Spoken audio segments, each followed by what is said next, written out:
Hello and welcome to the Sky Blue Times YouTube channel. Today I wanted to look at Ruben Dias, the reports about his contract extension, and give my general thoughts on that deal. Now, we don't know the exact wages, we never will, and we don't know the year yet, but we will eventually get information on that, which I suspect will be 2029, so then you have him for the rest of his kind of prime years into his early 30s, but then you're not extending that too far away that it's going to really catch you out. This is a player that's not dependent on his pace entirely, and the qualities he brings are in different areas rather than him coming in for all of his athleticism at the kind of peak end compared to some of the other defenders in the Premier League. Now, for a guy who got a lot of criticism, and rightly so in a few different aspects, as we'll get onto in this video, he's still a player that performs at a very good level. I believe when I was looking back, there's a metric for measuring fewest grading central defenders last season in the Premier League for fewest positional errors. Gabriel was ranked first. People laud him and give him a lot of praise over the last couple of seasons for his performances. Dias was second to Gabriel for fewest positional errors in the Premier League last season. So for a guy that got a lot of criticism and certainly wasn't at his best last season, he's obviously still doing a lot of things quite well.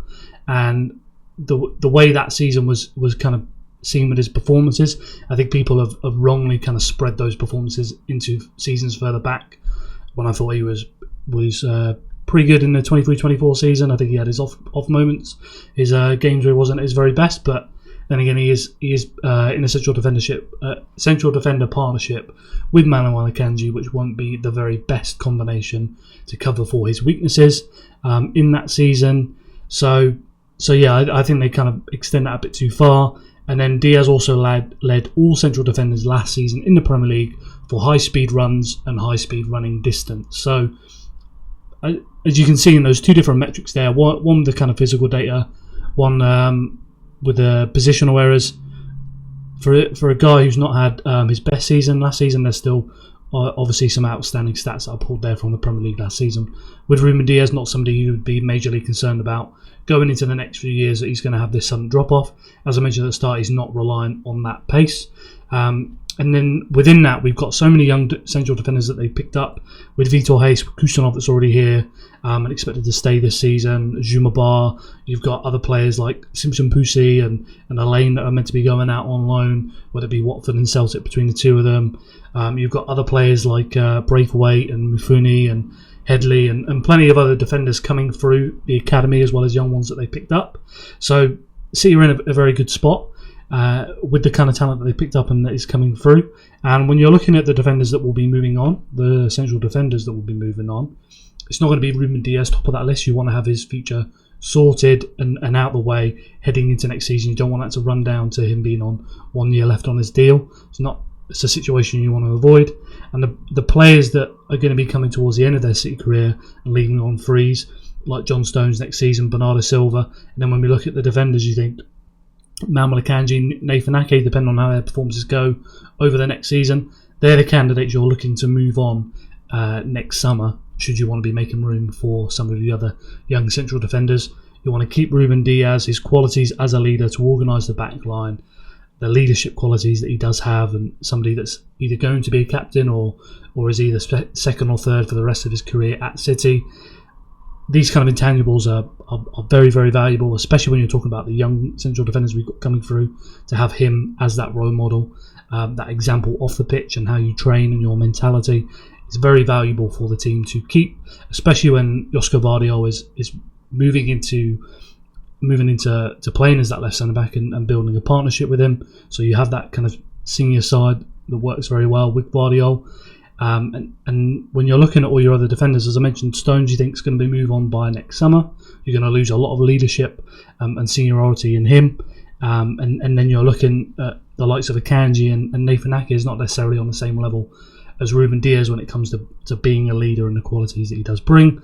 And then within that as well, you've got the fact that as a box defender, he's just better than any other player that we do have at that specific skill. Now, if John Stones was fit, in my opinion, he's our best central defender, but he's not.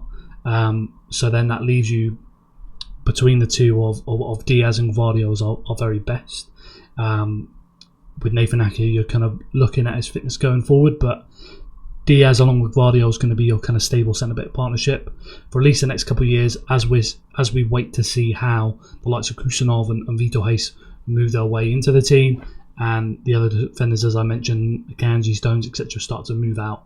So you want to have that kind of stability in the team, certainly at the back. Now, as I mentioned with last season, for me that was a spike in injuries that snowballed not only because of players that were injury prone or that had injuries in previous seasons, but then the lack of central defenders meant that the guys that did return weren't able to get consistent training sessions, recovery sessions, and ease their way back in to doing those full 90s, and then ease their way back into doing full 90s back to back to back. It was Nathan Ake, you're off the table, you're straight into the starting 11, and off you go, and then next week you got to play another one, or in 3 days you got to play another one. It wasn't Nathan Ake, recovery session.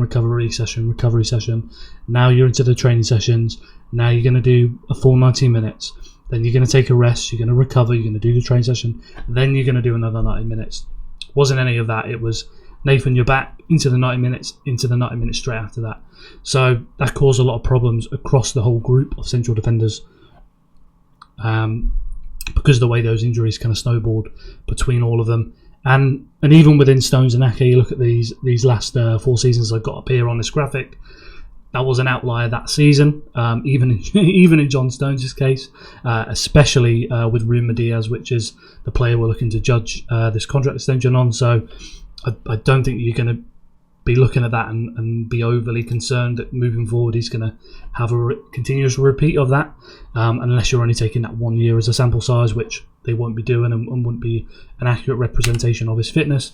If we look at total 90s played over all comps, Manchester City defenders, Ruben Diaz in the green here, so 35.8 last season despite all those injuries, 41.4 23-24 season, 38.5 22-23 season. So as I mentioned with the last one, this is somebody that is consistently fit, consistently available, and able to handle the kind of load of minutes that is playing every 3 days as a senior central defender. Compared to some of the other players, you look at John Stones here, obviously, 12.6, 19 and 29.9. So you've not got that player you can really bank on with that. You look at Vardio over the last couple with 50.1 last season, 38.2, 33.4. That was with Leipzig in the 22-23 season. Another defender that you can bank on his fitness in the last few seasons, alongside Diaz. So when you're looking at a contract extension, when you're looking at Ruben Diaz with his fitness and his injury history, I don't think there's anything there to be overly concerned about. And they'll know a lot more about the kind of details, but Pep did allude to everything I've mentioned about the defenders not being able to come back from injury at a kind of reasonable rate and ease their way back in, which would have played a big part in the injuries that Diaz had, who was rushed back to help the team out. And if I extend that even further, total games missed by injury, you see Ruben Diaz in the green, clear outlier in last season, and then you've got just over 5 on this season, nearly 10, 21, 22. And this goes all the way back to when he was in the Portuguese league with Benfica. And as you can see, all the way through to the 17-18, that this is not somebody that consistently has injury problems like we've seen from John Stones. And surprisingly, Manuel Akanji, if you go a little bit further back, when he was playing for the likes of Dortmund and elsewhere. And Nathan Ake, as you can see here, 2 kind of real poor seasons with injuries. I believe it was hamstring 2021, and then last season with his foot. But besides that, you're not looking at Nathan Ake every single season going, wow, he's got loads of injuries every single season that he has played. But yeah, back to Ruben Diaz, when you're extending it that far back, I don't think there's anything there to be too concerned about. I just chucked this in because this is the physical data from the Club World Cup, and I just thought it was important to include here when Ruben Diaz did top a lot of these metrics. So this is the top 3 players for these different physical metrics across the Club World Cup games. If we're looking at the Al Hilal game, then he's covering the most distance. He's second for distance covered in Zone 4. If you look at distance covered Zone 5, he's second, only behind Nori. If you look at sprints, Zone 4 and 5, he is top. So this is not somebody that obviously at the start of the video I mentioned he's not dependent on his pace, but when you're looking at his athleticism, ability to cover around and do the volume of sprints, when you're looking at the most recent example in the Club World Cup, there's not a sign to say that he can't do that or we're seeing some sort of decline. That decline or that dip in performance would be better to say when we're looking at last season is more to do with the team and then also to do with some things to do with him on the pitch. So we'll get into a bit later, but Aerial Duels is one of those where he's taken a significant dip from previous seasons at Manchester City, where he was more so above 60% in his win rate, and now he's around 50% now. I mentioned Manuel Akanji, that's somebody that is more around 40%, and that's a bit bigger problem when that person's your centre-back partnership. You'd like to pair Diaz with somebody that's more dominant, like a Laporte, like Stones. Surprise, surprise, they're some of his best seasons Diaz has had when that partnership has been paired very, very well. But when you're looking at, as I mentioned, ability to cover ground, to do the volume of sprints, we've not seen in recent seasons, as I mentioned with that stat at the start of the video, beating all central defenders. We look at this one here with the Club World Cup. That shouldn't be something to be concerned about, in my opinion. The data is there to show that. Now, this is the last 2 seasons central defender partnerships, the percentage of which was these different partnerships. Now, other is partnerships only lasted 1 game, so not surprised that last season that spiked to 15.8 because there were many different centre-back partnerships that were tried out. Diaz Kusanov you saw a good amount of, and you would have seen more if he was here at the start of the season, but he didn't. So again, that's something that you saw a little bit there. Like Diaz Guardiola, you saw a good amount of that towards the run-in. At the end of the season, again, if they start the season like that, then that is the potential to be your kind of dominant partnership that is not just 31.6 like Diaz Akanji is, but much bigger than that.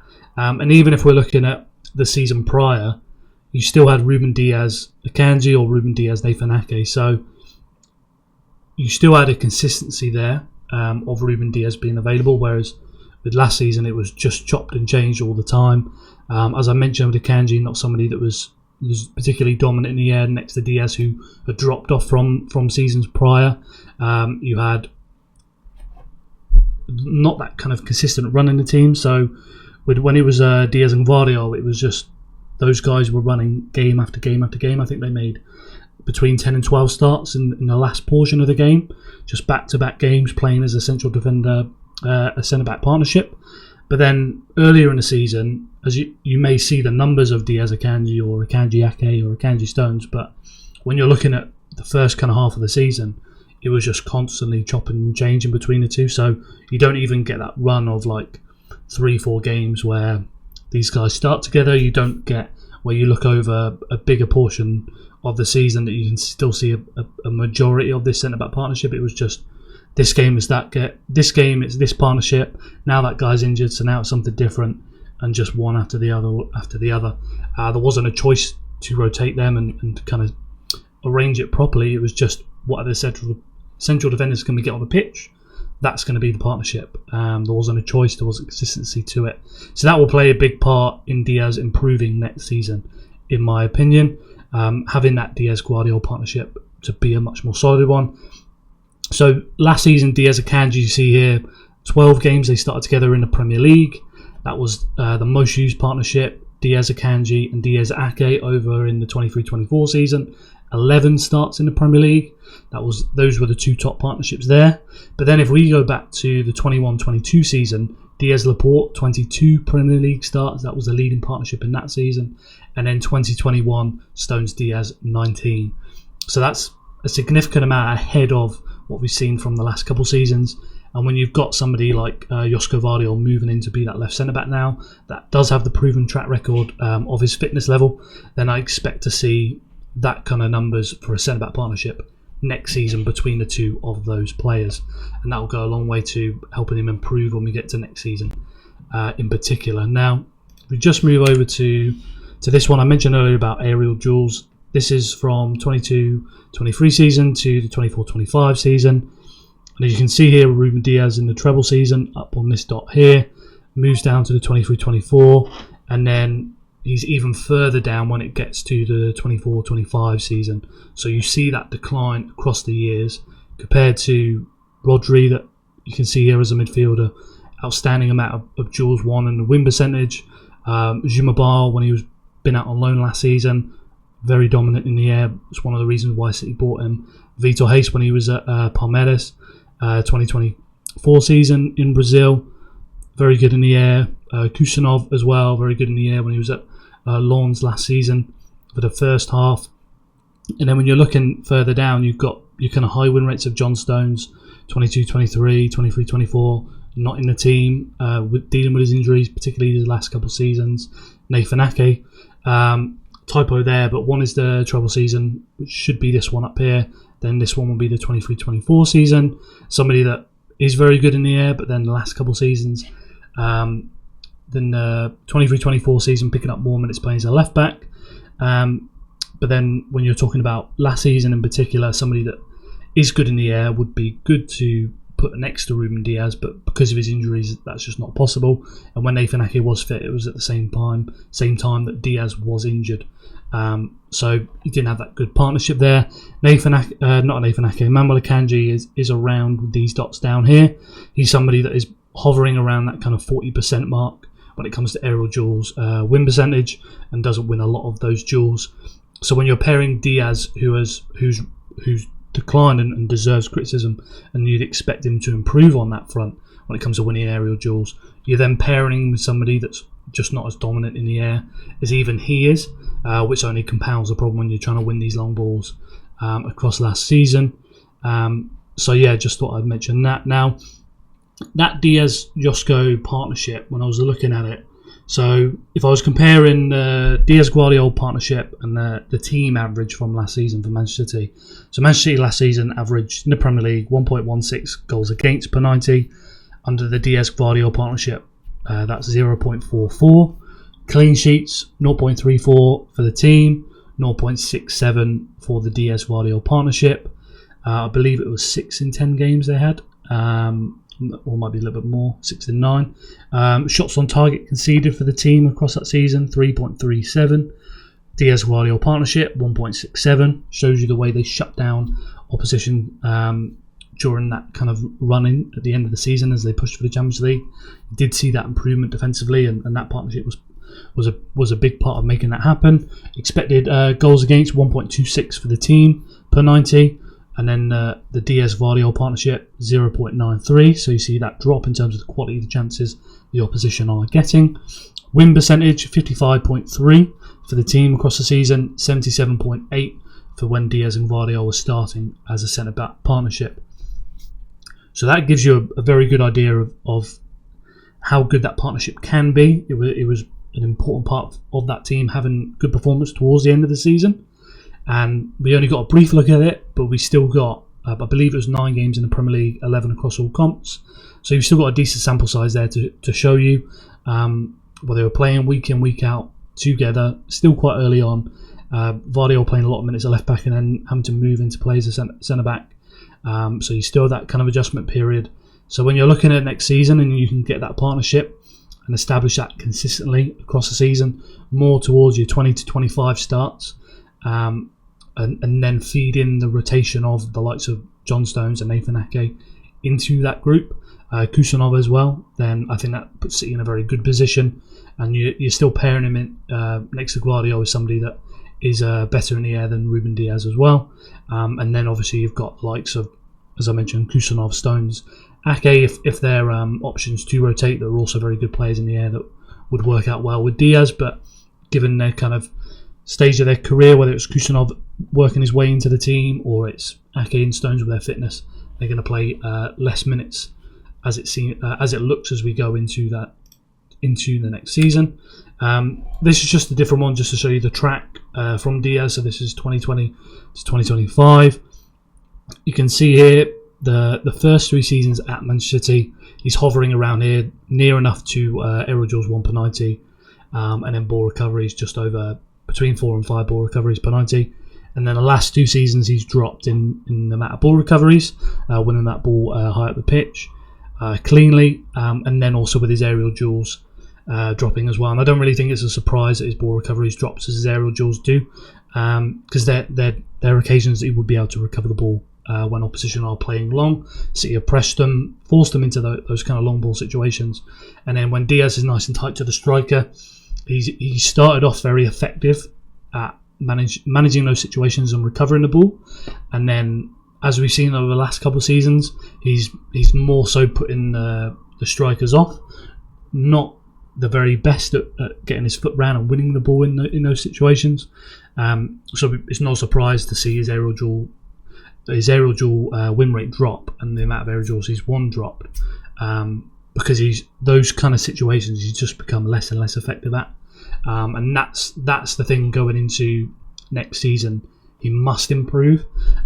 It's going to be one of the reasons that he would be moved out of the team if he's going to be repeatedly struggling to deal with opposition strikers. And when we look around the Premier League at the likes of Hugo Ekitike coming in, Victor Gyökeres moving to Arsenal, every Premier League team has a very good, technically sound, physical striker. Most do, and when you're looking at Ruben Diaz, that's the thing he needs to improve at. If he wants to stake a claim to a consistent run in the team next season, that's the thing that will drag him out of the team in place of some of the other defenders. Given the depth that we do have, Guardiola is always going to have an option on the bench should Diaz consistently struggle in a few games. Now, we'll just move on to this one here. People do mention defensive line. Now, for me, when I'm looking at this, when people are mentioning about the high line, I expect this to come down, and part of it really is just to do with the way that the opposition teams do play over the last couple of seasons. And so City are always having to push the teams higher up the pitch because they're just sat so deep, so they're pushing themselves up the pitch. So it's just kind of like naturally happened over these last few seasons, with the way that City do play and the way the opposition have just sat deeper and deeper and deeper. But when you're talking about Diaz's problems, I don't think there's a central defender in the world that wants to be isolated with no pressure on the ball and have to run back to his goal every single game, all game. No defender's going to look very good. If Konate's getting dragged out wide because the fullback's high at the pitch and Van Dijk's beside himself in the middle, having to deal with the ball in behind, he's not going to look like the defender that everybody thinks he is if he's doing those situations every single game, all game.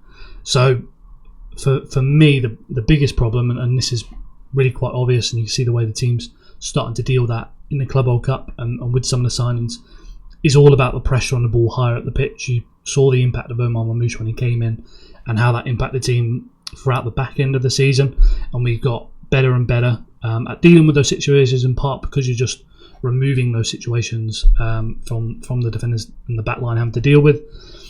So you need better pressure higher up the pitch on the ball. That comes from your forward lines being proactive and always being able to put pressure on them. That comes from the midfielders and the fullbacks as well.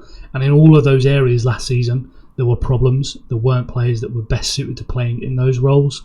You didn't have the players that were able to do that kind of pressing work every 3 days with the injuries that we had and so on. So when you're looking at all those issues, that's what I would like to see solved, and I expect you to see a much better version of Ruben Diaz when it comes to that high line and dealing with those kind of situations. Because if you're not having that pressure on the ball, then Diaz is not really going to stand any chance. And that kind of recovery pace is to deal with a problem after it's happened. Whereas with Manchester City, their success is built on being that kind of team that's proactive in dealing with those situations and reducing them. So you're keeping the ball, so then you're spending less time out of possession and minimising the amount of mistakes you can make.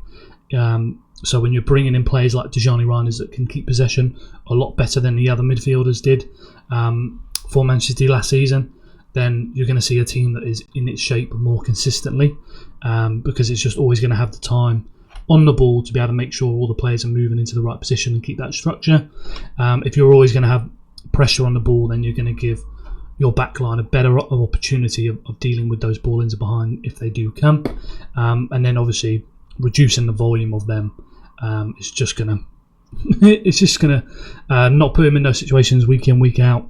And then add to that the fact that the fullbacks, Mateus Nunes, whether it's O'Reilly, whether it's Aït Nouri, that's much better pace in those fullback positions to help support should those balls go in behind. So yeah, if we just move on to this one here, before I wrap up, this is just a squad, and just to mention, like as I said at the very start, when you're looking at these group of central defenders, that's much better equipped to deal with injuries, to deal with games every 3 days, the kind of load of minutes that they're going to have to face, versus when you had Stones getting injured last season, Kanji's dealing with injuries, Ake and Gvardiol are your 2 left centre backs. When actually Gvardiol's going to play most of his minutes out here. Ake dealt with a lot of injuries last season, so then you're down to Diaz and Akanji having to hobble their way through the season.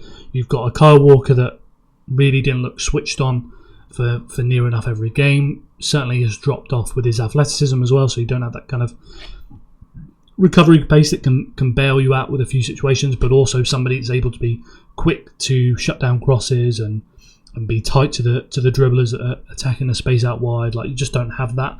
So then you're running Rico Lewis in those in all games, rather than Guardiola picking the games that he wants Rico Lewis to play in. So it's just not a great situation, versus when you're looking at heading into this season, you've got Ruben Diaz and Kusanov as a right centre-back. Vardio and Ake only need to worry about playing as a left centre-back. Aitonori and O'Reilly only need to worry about playing the left-back position.